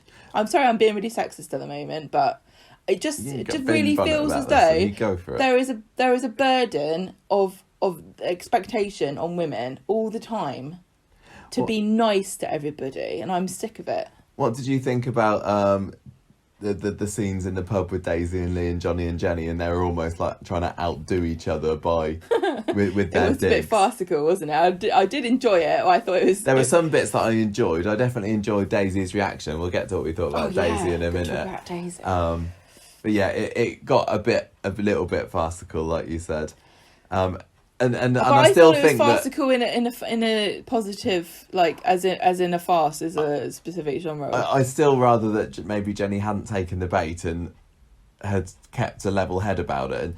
And she has a line earlier of the week where she's saying Rita is saying that Jenny is no Bet Lynch, and I think in this situation, Bet wouldn't have wanted to make herself look crazy in front of these two new people. No, she would have joined in. No, I think that she would have just grinned and said, "I'm not having any of this." But no, she would have taken it to the back, and she would have had a go at Alex. Then I don't think that she would have done it in front of anybody else. She had her front that she had to keep up. I totally sympathise with Jenny in this situation. What is she supposed to do? Just not take the bait of your husband taking all the money out of your joint account and calling you a gold digger, saying he really liked having an affair in front of your stepdaughter? No way. No way. If you did that to me, I'd phone the police myself. Never mind waiting for him to come around and arrest you. How often has she tried? He's done nothing, Johnny. This whole time he's been wallowing in his own sadness. He hasn't done anything to try to improve his position or repair their relationship. It's all been on her shoulders. And then at the very end, when she's given up and can't be bothered anymore, you're saying it's her fault because she's not nice enough. No, I'm not saying that. What are you saying then? No, she shouldn't have taken the bait, is what you said. First of all, it was funny, so there you go. And secondly, this is not the first time he's been a dick to her, and it's about time that she stood up for herself and said, fine, if that's how you feel. You know, she's been papering over all the cracks this whole time. Oh, it just makes me sad to see a couple that I like fighting. I know. Well, did you go Daisy then? I thought... She reminds me a little bit... She's got the same look. No, she hasn't got the same mannerisms, but Alexis out of Schitt's Creek, and I know you haven't seen that, but that's what's bugging me. That's who she reminds me of. She's got really big eyes and really nice big lips and nice brown curly hair. She's a bit of a firecracker, this Daisy, isn't she? You can tell she's going to be a right stirrer, isn't she? Yeah, and that's not necessarily... Or she's like a Todd. She is. She could be a female Todd. Yeah. It's not always for the better. Sometimes... I don't mind somebody coming in and causing a bit of chaos, but she's got to be more than that. Yeah. But she looks like she's one to watch. She seems like a gold digger, if anybody's going to be accused of it. That story that they said about how she met up with Lee, like, oh, I saw him and he was rich and I knew I had to serve him, so even though I wasn't supposed to, I went and waited on him, and then I poured wine all over him, and he's like, yeah, you still owe me for the dry cleaning. She's like, ha ha ha. Do you get the idea that she might try and get some money off of Jenny, especially if Johnny's could end up leaving her son and Jenny gets in charge of the pub? Because it feels to me, I mean, that Jenny and Daisy don't have much of a relationship, but... Well, they do, Michael, they do. They've not been in touch for years. They really need to work out the story here, because on the one hand they're like, oh yeah, we're great pals. Like the way the impression I got before Daisy appeared was that they were like super friendly with each other, and they were always on the phone, except it was only on like Tuesdays, Thursdays, and the weekends. Mm-hmm. So we wouldn't have heard anything about it. And then she's asking questions during this lunch of a catch-up nature that you might ask were you not to have seen the person for 3 years, because they're talking about when Jenny and Johnny got married. You would have thought that would have come up in conversation at some point. No, I think Jenny said that they had lost touch, and it was nice to... Okay, but that's what I'm saying. Like, I want to know what the actual... That wasn't obvious to me, because I think that the impression I got before this was that they were closer than...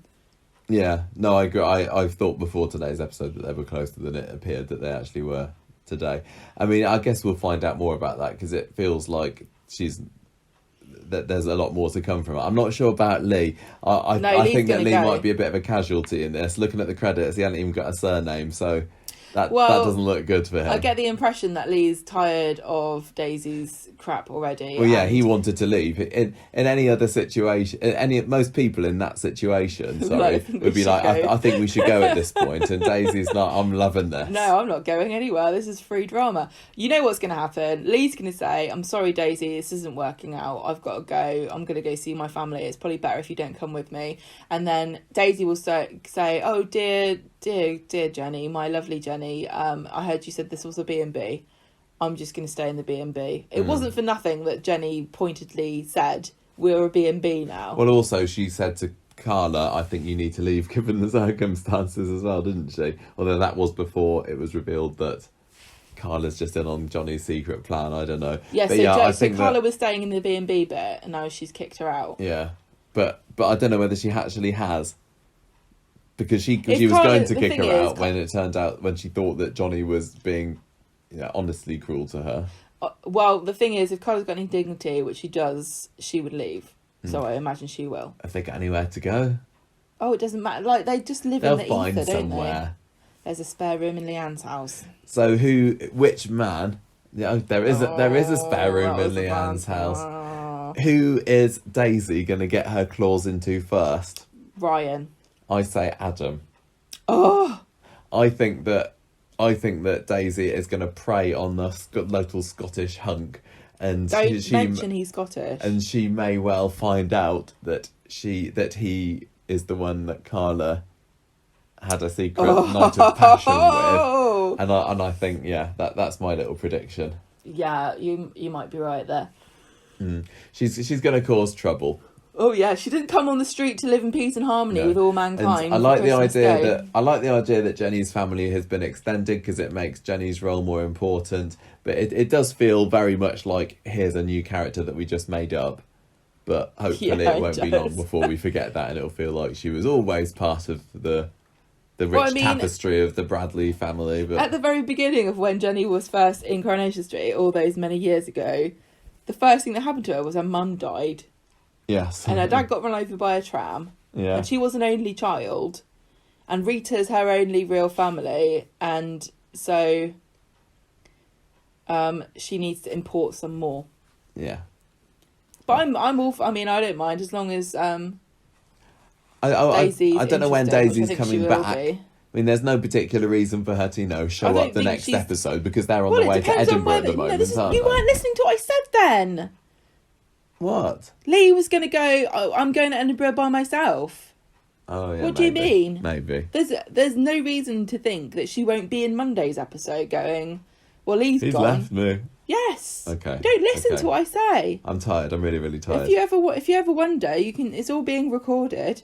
So, Yasmin stuff. Let's move on to this. So, Yasmin gets a couple of visitors in prison on Monday. First, Tim, who apologises for everything. It's taken him long enough to go and see her. Tim. He has been on Team Yasmin for quite a while now, and it's only this week that he's decided to get up the courage to go and say sorry to her. But she immediately forgives him because she's so lovely. I'd say no. Don't accept your apology, Tim. You're rubbish. And he's just feeling super guilty because of everything he's put her through. And she's like, don't worry, it's the past. It's unchangeable. And if we think about it, then he's still controlling me. So honestly, Tim, you're on my side. That's all I need to know. Honestly, Tim, shut up. Get me a coffee. And Tim later tells Alia that he has decided that he's going to testify against his dad in court next week, which he then tells Geoff which was very, very satisfying, because Geoff's ever since Tim has turned his back on him, Geoff's been trying to weasel his way back into his good books again, and Tim's like, well, I'm going to register as a witness, then you're going to have to stay away from me, so stick that, Dad. Alia then visits Yasmin in the prison. Notice how desperate Tim is to get rid of his dad before Christmas. Yeah. Coincidence? He's like, I'm going to keep this Jack Daniels now I bought him.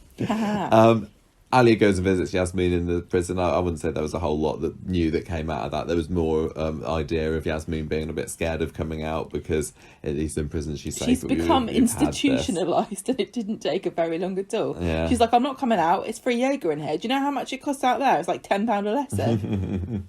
Thanks, Sally. Yeah. Ryan assures Alia later that Geoff is going to give Yasmin and them all a wide berth if he loses this court case, and she's not so sure.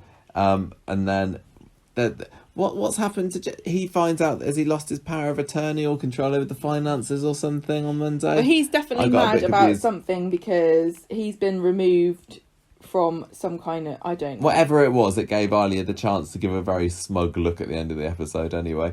So Wednesday, Kevin is worrying. I mean, this is side story, I suppose. Kevin's worrying about Abby wanting a date night. He doesn't know what to do. Chippy tea, that didn't really turn into anything. But we do see Debbie pretending to do job applications, because remember, the story that she's spinning at the moment is that she's been, she's out of work, she's bankrupt. And the reason that she's hanging around at Kevin's house tapping away on the laptop so much is she's desperately trying to get a job, when really we know that she's tearing the street down with Ray secretly. And the gig's almost up at what? I think she should be an image consultant for people doing Zoom meetings. I think she'd be really good at that. Yeah. Just get yourself a pair of dangly earrings and a really nice statement scarf.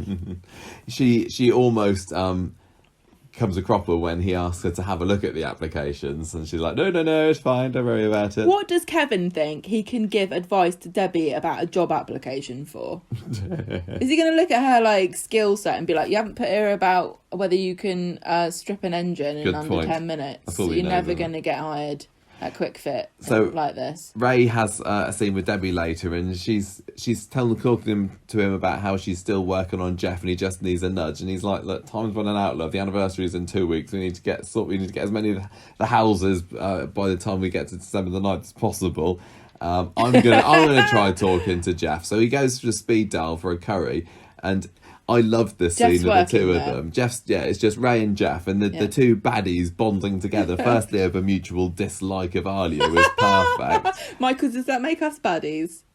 If we were sitting there, if we were sitting in the corner with a menu, you'd be like, hang on, what? Yes. You hate Alia too? She's annoying, isn't she? Really irritating. I really hate that woman. I loved it when they were talking about being public enemy number 1 and 2, and they're like, but we're just the good guys, aren't we? Really nice guys. How could anyone object to us? So Ray's ulterior motive here, of course, is to try and get Geoff to move out. And he says, oh, well, you got this girlfriend, haven't you? And well, no, Geoff's saying he can't go back to his house with his girlfriend. Yeah, so Ray says, well, what if you lived somewhere else? He's like, what a sad throughout time. The course of the next few scenes, Geoff he's tricked, basically, isn't he? No. And Geoff thinks he's so clever, but... No, they both know that they want something and that they can both get something out of it. Well, Ray says, Geoff, it's £30,000. I've got a vested interest in getting number 6, so why don't you tell me what it's going to take? Wouldn't it be nice to go and live abroad? Yeah, I've got a really nice place in Kefalonia or wherever. And Jeff's like, well, I'd rather live in Cyprus, actually. And so... Ray says, look, if you let me buy it on the cheap, I will give you... Extra money afterwards. They settle on £40,000, and Geoff quite likes the idea of what can you buy in Cyprus for £40,000? I don't know. Geoff tells Alia that he wants to sell at the end of the episode. She immediately smells a rat because he's done a bit of an about turn here. And she says, "Are you doing magic tricks, Geoff?" They get into another argument basically, and Debbie is not very happy to hear later on that Geoff's been offered all this money from Ray, because she's like, this is my money you're throwing around willy-nilly. I'm not going to let you do this. I've got no intention of losing this development, and I've not got any intention of losing my money either, so watch it, you. And I do love how Debbie is not letting Ray walk all over her. Kevin and Abby spy Geoff and Ray all closer together on the street later, so I think that's going to probably turn into something next week. And later on, Alia, it says that she is suspicious of Ray having 2 big shopping bags when he was in Speed Dial. What's going on? Is he shopping for? And we start to get the idea that maybe Elaine is being held hostage somewhere, which has been a theory for ever since Elaine disappeared in the middle of summer. I thought it was so funny when Alia was like, I've done some detective work and that food was far too much for one person. He must be holding somebody hostage. He's just got a healthy appetite. I've had people come and bring food for us and say, are you having a party? Yes. I'm surprised we haven't been reported to the authorities for like having an illegal lockdown party. Yeah, household mixing. House. It's like, no, this is just for me. You don't need to bring me 4 sets of cutlery. Now, this story, sadly, wasn't in it a whole lot on Friday. I mean, it was because Leanne's story was taking precedence, and rightly so, but I was really excited to find out a bit more about what Alia and Tim would discover in Geoff's house when they went round there. But all we found out was was it a taxi receipt or something with an address in Oldham? So they decide that they are going to, or that Geoff is holding Elaine captive in Oldham somewhere. But then, so cliche alert, just as they're sneaking about through the kitchen, Geoff and his strumpet, what was her name, Christine, comes round. And she's not a strumpet. No, she's not. His other half. She's just a lovely lady who's been misled, just like Yasmin was. Current victim, and yeah, she's standing by Geoff, and Geoff orders them out, and that it kind of, because it turns out the address that they find is Christine, so there's a bit of a red herring there, but it wouldn't surprise me in the slightest if Geoff is holding Elaine captive somewhere. Yeah. But if he does, it kind of feels a bit like a knockoff Phelan and Andy story. Yeah, I know. As soon as Alia went, oh, he's been keeping her somewhere, I was like, yeah. We've only just had this. The difference with that is we thought that Andy was dead, and here we're just like, I don't really know where Elaine is. Well, I do think all along I've said, well, she's just going to lie low somewhere until she pops up in the trial, and it seems to be the stars are aligning so that when the trial goes next week, it's going to line up perfectly with Elaine either making an escape or being let out or finding the courage to go to the court and stand up and say these things against Geoff. Perhaps I'm just an uncharitable kidnapper. But were I to kidnap somebody, I wouldn't be buying takeaways and a bottle of wine for them. No, good point. They'd be having pot noodles. That's actually what Pat used to feed Andy, isn't it? Oh pot yeah, noodles. It was, wasn't it? It was, yeah. Any thoughts on this story? I really liked. One thing social media has made me realise is that everybody does seem to live in their own reality.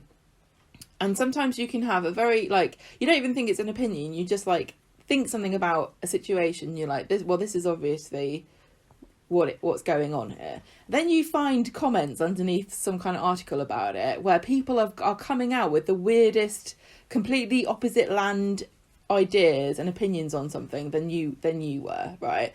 So we had a little window into this when Christine turns up, and she's all like, oh yeah, this is Geoff's horrible family who all hate him even though he's a gentleman. I really like this. I felt so bad for Christine. Yeah, I want to find out more about her. She's only had 2 really small scenes so far, hasn't she? There was the one in the restaurant. Yeah. I'd almost pretty much forgotten about her, to be honest, because it was about, a month ago maybe when she was in before. But I don't have great hopes for Christine becoming a well-rounded character. She doesn't need to be. But She's I really just think victim. This will end with Christine going, Geoff, you scum, I'm leaving you. Yeah. Imagine though, what her from her perspective, how mind blown she's going to be when she works out what's actually been happening. Yeah, totally. And I mean, from Jeff's perspective, everything he's told her is kind of true, because he doesn't really, like I said before, I think that a lot of what he did to Yasmin, not all of it, but some of it was just he doesn't even realise that's not how you have a relationship with somebody. No. It comes so naturally to him. And so he probably, in his mind, he is the victim. And so he's telling Christine he's embellishing a lot of stuff, but he obviously really loves himself. And he sold this lie to Christine. It really makes you think, doesn't it? The amount of time you meet somebody and they tell you a story about their life, and how many times you should have just gone, I don't know if this is all true. Before we move on to the next story, because I think it's all going to be next week when we talk about this mostly, I enjoyed seeing Geoff's magic room in tonight's episode. Two new sets today. Yeah. The magic room, both and of which Ollie's could have bedroom. been one's off. So I don't they think were really well dressed. Yeah, it had like playing cards all over the wall and stuff, wasn't it? It seemed like a very tiny nook, but it felt to me completely unnecessary in tonight's episode because it was just Alia looking around for stuff. So surely it's got to looking in the front room, and Tim could have been looking in the kitchen. They have more than one room in the they've got to have put this magic room set there for a reason. So watch this space. I think we might be seeing something going on in there at some point. I mean, it's really funny because really I don't think that Geoff is going to be in the show next year. I think 2020 is going to see the end of Geoff. Yeah. So he's been in this show for how, like 2-3 years now, and this is, but he finally gets his own room right before he leaves. I know, typical. Poor guy. Although it will be nice when Yasmin can symbolically paint over the horrible wallpaper. Yes, oh god! Moment. Tell you what, the company that designed that wallpaper must have been so relieved when Geoff came to buy it. There's probably the managers berating the designer, going, "Why on earth did you think that anybody would buy this stupid plain? Why did I let you manufacture this crap? What were we thinking? I mean, I'm mad at you, but I'm more mad at myself, to be frank." Let's do the Peter stuff. Peter and Carla will just plough right on through to the end here. Right, so on Monday, Peter hasn't let it go. He knows the wallet belongs to whoever Carla slept with. And he doesn't know it's Adam, so he's still trying to track it down. His friend handily works in security in one of the hotels, but he doesn't know either. Adam and Carla cross paths and are still acting weird around each other, but nobody's worked it out. And it's still awkward between Carla and Peter, but he's determined to make it through. He keeps saying things like, well, we can get through anything as long as we're honest. And Carla's saying, ha, yes, of course. Adam sees Sarah and tries to get her to go back with him, but she won't. And then there's a funny scene when Shona is supposed to be going on the school run, but she's wearing an off-shoulder red cocktail dress. And she and Sarah are arguing about the fact that Shona won't change. Is there more about this later? There's not much, really. Basically, Adam and Sarah kind of bond over this little mishap because Adam goes to get the kids himself, doesn't she? And then Adam... What? I liked the bit in this when Shona did a little heart on the window. Yes. Shona plays Cupid, doesn't she? Yes. And makes Sarah promise to go out with Adam. Yeah, to the beast. So they go to dinner together and seem to make some progress. On Wednesday, Carla brings Peter some Costas and he says, we just need to act normal. We don't need to be overly nice to one another. You don't need to bring me coffee. He goes to the factory to find her and she's not there, so he gets suspicious because she said that she was really busy. And so when she comes home later, he's like, where were you? And she says, well, I was just having lunch with Maria. So, they're both saying let's move on, but obviously they can't. Neither of them can, because she's still holding a secret and he's still acting suspicious and going behind her back trying to find out who it was that she did sleep with. Yeah. Not much to say really here, is there? No. It's just plodding along. It's not particularly interesting me. I hope it's not a big focus of the 60th anniversary week, but I guess it could well be. But, and then I hate the fact that Shona's fashionista spirit was crushed under Sarah's veil of conformity. It was one of Bethany's outfits that she was wearing, I think she said, yeah. And then finally we had some intriguing developments, hints at developments in the Paul Todd Summer Billy story, because they all agreed to have a family game night together at Speed Dial, which just means an opportunity for Todd to rake up funny memories. Like, for example, remember summer when we used to do funny accent nights together and Paul is left to feel very much sidelined because he can't share this bonded experience, even though I wouldn't have said that Billy, Todd and Summer had that much time together, to be honest. This was such a fish out of water. I felt like every other time I've ever sat with a super middle class family who've been talking about their middle class funny things they do, and I'm sitting there going, I can't relate to anything you're saying, because I don't know whether we're supposed to think this about them, But they really, Summer, Todd and Billy are probably the most middle class family that were on the street. And they were talking about them going out to restaurants and going, oh yes, we're all posh today, ha ha ha. And it's like, oh God, this is cringe. Summer used to be a lot posher than she is now. Yeah. But but that feeling as well, I think it was also, there was a subtle like class thing going on here as well. And I think Todd is quite aware of the fact that Paul feels like he is very much scum, a working class chavvy guy compared to Billy. Yeah. That's what came out when Paul was getting excited about living in a nice big house and saying, I never could have imagined. And this is why it kind of annoyed me that Billy completely disregarded his feelings and had no idea, Paul's allowed to have aspirations and wishes and hopes. Yeah, I agree. Yeah, Billy was out of order last week. So Todd's plan, we find out, is that he's got gig tickets. And at first he says, 3 gig tickets. And it makes it sound like he's bought them for him, Billy and Summer. But he says, no, it's for you, Paul. Of course it's not have for a good me. time. I just wanted to apologise, everything. Have a great time. But then he phones up a friend of his. A mystery friend at the end of the episode. And says, I've got a job for you on. And no, he says, I've got a little gig for you. Yeah, so we're interesting left wondering. Choice of words, because it makes me think that perhaps there might be a performance involved, like a fake mugging on the way to the concert or something. I was wondering a fake mugging, and then Todd's going to appear and rescue them. Yeah, and then they won't suspect a thing because people are always happen to be conveniently at the right place at the right time in Coronation Street. Yes, they could be that. You've written arranging a mugging. Yeah, I said that as a possibility. Or I've seen people suspect that maybe this person that Todd's phoned is going to try and seduce Paul or Billy. I don't know. I'm excited to find out what it was, and I'm still loving Todd. Did I give him character of the week last week? You really love Todd now. I'm still looking forward to the scenes that he's in. He's warming on me. I'm very happy with how they are currently portraying him. It really does go to show you how your expectations colour out, even with the best will in the world. Like I was like super looking forward to Todd coming back, and I've just been a bit disappointed. Whereas you were like, no, this is going to be crap, and you're like, this is great actually. This is quite good, yeah.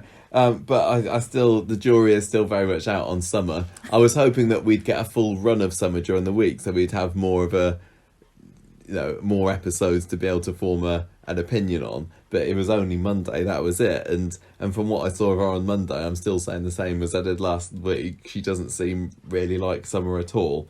They've just like, what's her personality? She's a teenage girl, yes, that'll do. But some of the things that she said, I was trying to imagine Matilda Freeman performing these lines and how she would have done it, and I'm like, no, this new Summer is not the same. The old Summer seemed more intelligent, more reserved. Yeah, reserved is the right word. Sometimes people think you're intelligent just because you don't say anything, but it's more likely the case that when you open your mouth, you make yourself look like an idiot rather than.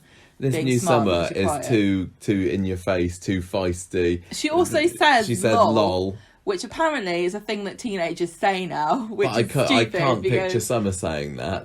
This is something like if you're a teenager and you think you're cool because you say lol out loud, just know that your parents or your elder brothers and sisters were saying lol ironically as a stupid thing like 10 years ago. So yeah. Chill out. I will still give her a chance, and you can't judge her on just a few scenes that she's had, but nope. Initial impressions are really not that the actress is bad or anything that. No. It's they seem to have decided to completely rewrite the type of character that Summer is, and with Todd, you could kind of understand that they had a little bit of a misstep at first because it's been a while since some of them have written for him. Maybe there have been some new writers that have never written for Todd, but Summer hasn't been away that long. Why have they given her such a personality transplant? Summer could have left before. I mean, we heard that Matilda Freeman's kind of unexpectedly left, didn't she? She didn't know she was filming her last scenes when she did it. It's not without the realm of possibility that these scripts could have been written when they were still writing for Matilda. Well, yeah, Freeman. that's true. What has happened? I don't know. I really don't know, but but we'll see. We'll I'll still give her the benefit of the doubt until we get to see. It's also really funny that the actress who plays is not that much different in age to the actress who plays Daisy. Yeah, even that's though true, one of them's actually. playing a 16-year-old and one of them's playing a 25-year-old. Very true. So let's round off this summary of the week with our scores and our character of the weeks. And obviously it's going to be a lot higher than last week's 2s and 2.5 or whatever out of 5. It's still not a 5 week for me. It was sad, but it didn't hit quite the levels of tragedy and sadness that really would have got me going. I thought that Jane was fantastic all the way through. I thought everybody, bar maybe Alex, was absolutely on point on this. I was just expecting to feel sadder watching it. I felt very sad, and I have to say, a lot of the time I'm focusing on Jane Danson as a performer and talking about her performances and her acting and tweeting about it as a sort of self-defense mechanism to allow myself to separate what I'm watching from reality. Yeah, because it's not real, Gemma, don't worry, just put a tweet about an actress. If I just say that she's a great actress, I can not feel so sad about what I'm seeing. And it's kind of, it is a defense mechanism because this is really upsetting. It was, she really, honestly, Jane Danson, one of the best performances I've seen in anything ever. She really is, you know. When the tears started falling out of her eyes today when she sat down with Ollie for the last time, and then her sobbing on the bed again, after having watched Leanne break down for what feels like months about this, I didn't know that she could go anywhere else with it, and she still did, and she does it. She's done it consistently. I don't know how she's done this. She must have worked really hard to make sure that each time she gave a little bit more, but not the whole thing. I don't know how she's done it. Honestly, if you told me they kidnapped a real child and they were threatening to kill him, unless she did a good performance, I would believe you. And so is she your character of the week? Absolutely. I think she's got to be, hasn't she? It's an easy pick there. Scores wise, it wasn't perfect for me. I could have done without some of the Peter stuff. I don't think we've ever done a 5, and this was not a 5 week for me. Some of the stuff with Jenny and Johnny, it didn't quite sit right with me. And I don't like the idea of the couple splitting up, and the bit of the OTT-ness was a bit of a shame. And I'm gonna go. I'll go. I can't say it. I don't know whether it is a 4.5 or whether it's a 4. I know, I'm stuck between the two. I think I'll give it a 4.5. Oh, I'm going to give it 4.5. Stealing, cheating, raddled old toads. Nice. Oh gosh. Yeah, I'll go 4.5. I'll do it. I'll do 4.5. Usually I reserve those weeks in the scores that high for if there's like proper big high drama and explosions and everything. I know. I didn't even get to see it. Come on. I want to see the life fade from his eyes. Enough. I'm going to give it 4.5. 4.5 damp pajamas out of 5. Oh. And Leanne character of the week for sure. So good stuff. I just want to say the best line of the week was one that you have to take in isolation for it to be funny. That was when Jenny was talking to Johnny about a parrot that can sing Ed Sheeran, and Johnny says, if you want to get a parrot that sings Ed Sheeran, go ahead. I won't be here. And it's like, okay, Johnny, just because you're not a fan doesn't mean you have to leave her. It's a plan all along. It's all part of his plan.